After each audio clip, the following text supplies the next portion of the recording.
অরুণ, আমি কিন্তু ওনাদের আর্যর ব্যাপারে পুরো সত্যিটাই বলে এসেছি, আর সেটা শুনে মেয়ের মা রাজি হয়েছে। বাহ বাহ, এটা দারুণ খবর।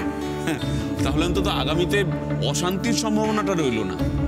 অংশু দাদু ভাই বলেছে তো মেয়ে দেখতে যাবে। হ্যাঁ বাবা, আর তাছাড়া আমি নিজেও চাই যে অংশু গিয়ে মেয়েটিকে দেখে আসুক, তার সঙ্গে আলাপ করে আসুক। নইলে আমার বারবার মনে হবে যে আমি নিজের সিদ্ধান্তটা জোর করে ওর উপর চাপিয়ে দিয়েছি।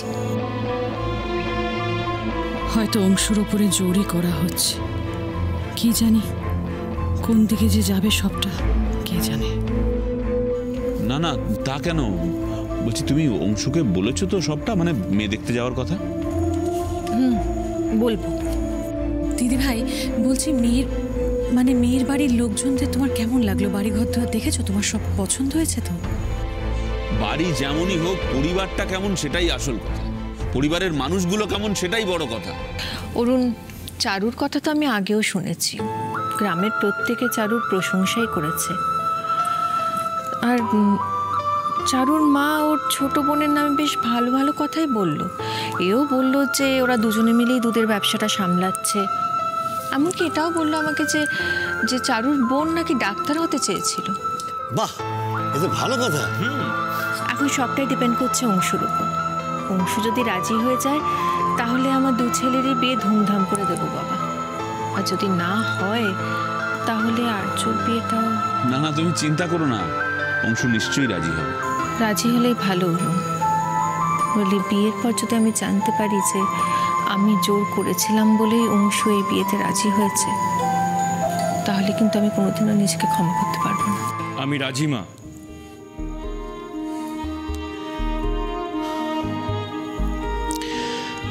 আমার কোনো আপত্তি নেই, তুমি শুধু বলো আমরা মেয়েটিকে কবে দেখতে যেতে পারি।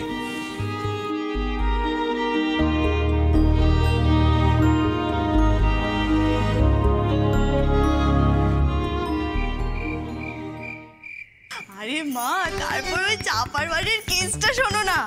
তোমার কথা মতো আমি ওই চাপার কানের দুল দুটো না ওই গুনিনের ব্যাগে পাচার করে দিয়ে এমনি ঝামেলা লাগিয়েছি, পুরো উল্টো ঝামেলা। তখন জানো তো মা, ওই গুনিন তো আর পালাবাড়ি পথ পায় না, সবার নজর তখন ওর দিকে। সবাই না ওকে চেপে ধরেছিল। জমিয়ে দিয়েছে আমার মেয়েটা। না হলে মেয়ে আমার, তুই হচ্ছিস চুমকি, আমার গব্ব। এই গ্রামের অহংকার। যে আমার কাছে একটা দারুণ খবর আছে। কি মা, বলো না। 1 মিনিট দাঁড়া না।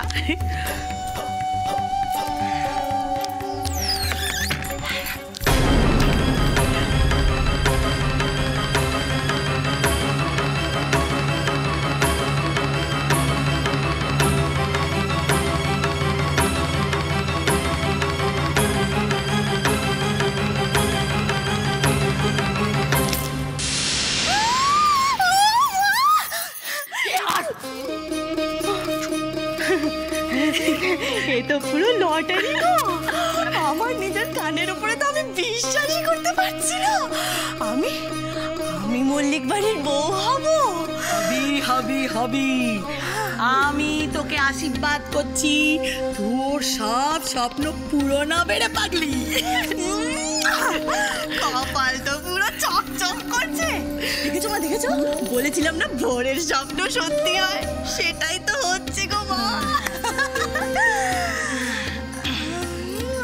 মা শোনো না, বলছি যে তোমার এই ডিলটাতে না আমি একটা বদল আনতে চাই। বদল আনতে চাস? কি? হ্যাঁ, বদলটা হচ্ছে তুমি বলবে আমার ছোট মেয়ে বড় ছেলেকে বিয়ে করতে চায়, আর ওই চারুটা না ছোট ছেলেকে। আরে না, একদম নয়, কখনো নয়। আমি সব জেনে শুনে এই সত্যটা দিয়েছি, বুঝেছিস? কারণ মল্লিক বাড়ির বড় ছেলে হলো অন্ধ।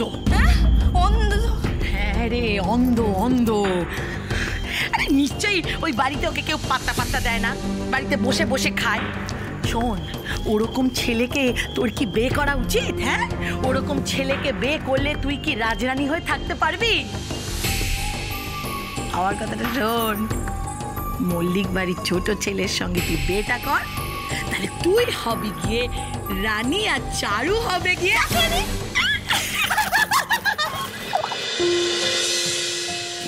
রোজ তো আমাদের দেখা হবে না, কি জানি আবার কবে দেখা হবে।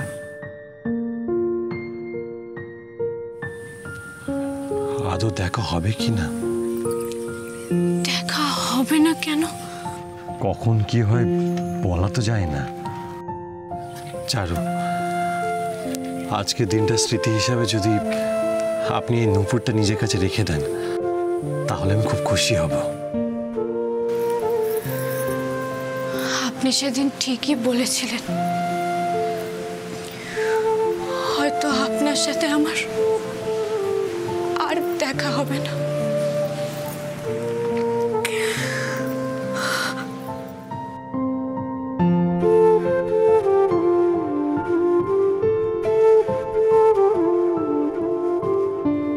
আমি ভুল বুঝেছিলাম চারু,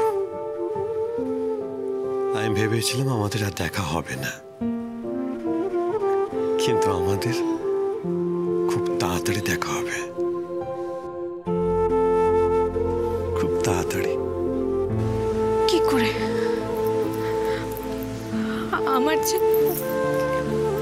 আমার যে অন্য কোথাও বিয়ে হয়ে যাবে।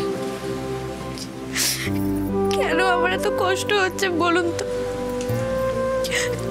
কেন আমার মন সায় দিচ্ছে না? আপনি খুব ভালো চারু, খুব ভালো। জানেন, আমি যেমন চেয়েছিলাম ঠিক তেমনই হতে চলেছে,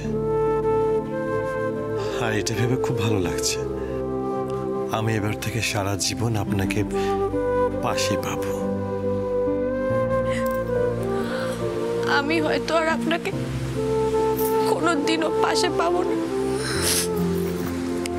কোনোদিনও দেখতেও পাবো না, কিন্তু আপনাকে আর আপনার এই স্মৃতিকে আমি কোনোদিনও ভুলবো না। সারা জীবন আগলে রাখবো, বিশ্বাস করুন।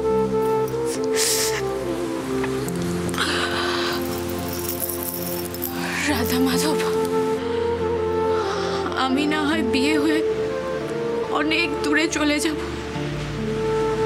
কিন্তু ওনাকে তুমি দেখো, সারা জীবন ওনাকে তুমি আগলে রেখো।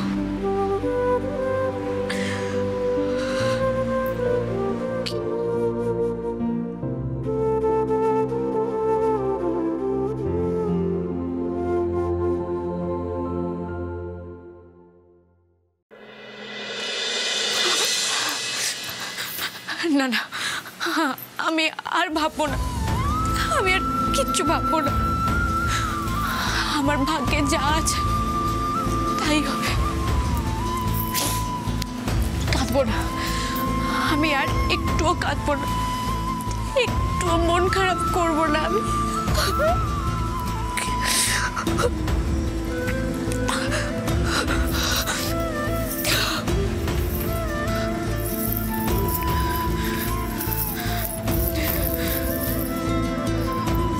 না, মা আমাকে যে দায়িত্ব দিয়েছে সেটা পালন করাই আমার এখন একমাত্র কাজ।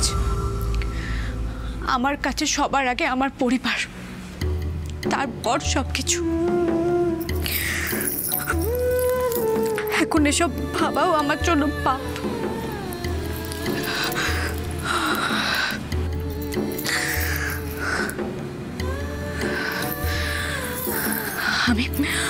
আমি আমি এসব নিয়ে আর ভাববো না, এসব আমি চোখের সামনে রাখবোই না।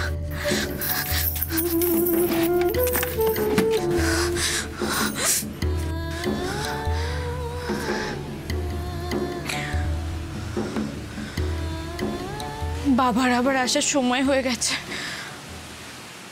আমাকে বাবাকে বোঝাতেই হবে। মা যেমন যেমন বলেছে আমাকে যে করেই হোক বাবাকে বোঝাতে হবে, যে করেই হোক।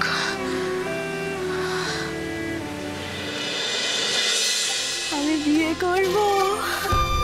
বিয়ে করার পর ওই মল্লিকদের বিশাল বড় ব্যবসাটাতে নিজের নামটা ঢুকিয়ে দেবো।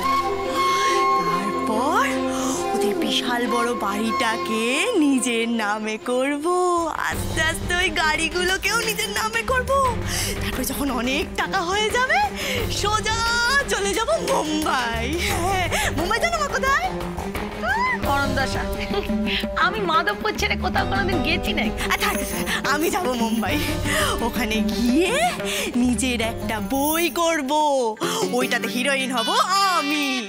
আর উল্টো দিকে কে থাকবে জানো তো? কে রে? সাজিরে বাতি